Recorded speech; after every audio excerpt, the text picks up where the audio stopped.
Praise the lord. ఈరోజు దేవుని వాగ్దానం మత్తయి సువార్త 27వ అధ్యాయము 46వ వచనము. ఏలి ఏలి లామా సబక్తాని అని బిగ్గరగా కేక వేసెను. ఆ మాటకు నా దేవా నా దేవా నన్నెందుకు చెయ్యి విడిచితివని అర్థము. ఈరోజు పరిశుద్ధాత్మ దేవుడు యేసుక్రీస్తు ప్రభువారు సిలువలో పలికినటువంటి 4వ మాట గురించి మనతో మాట్లాడుతున్నారు.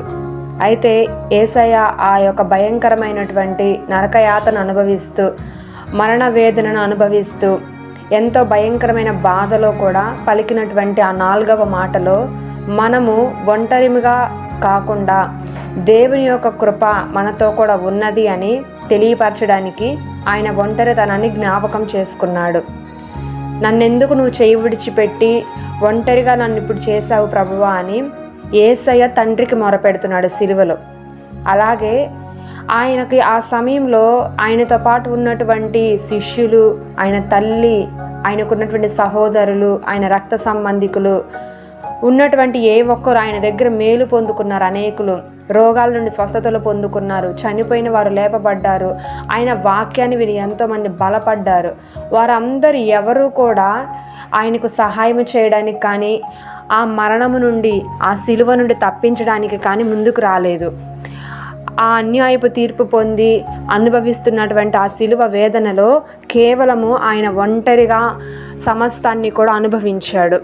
ఆ ఒంటరితనంలో ఎలా మనిషి కృంగిపోతాడో యేసయ్య సిలువలో ఆ ఒంటరితనాన్ని ముందుగానే మన కొరకు అనుభవించాడు. దేని కొరకు అలా ఒంటరితనాన్ని యేసయ్య జ్ఞాపకం చేసుకున్నారంటే, ఈ లోకంలో సామాన్యులముగా రక్త మాంసములు కలిగి బ్రతుకుతున్నటువంటి మనము కూడా కొన్ని పరిస్థితులలో ఒంటరి వారం అవుతుంటాము. ఒంటరితనములో ఉన్న సమస్యను జయించలేక, ఒంటరితనంలో ఉన్నటువంటి కష్టాన్ని జయించలేక నిరాశలోనికి వెళ్ళిపోయి ఆ ఒంటరితనంలో మనమే ఇంకా కొన్నిసార్లు ప్రాణం విడిచిపెట్టే స్థితికి కూడా వెళ్ళిపోతుంటారు.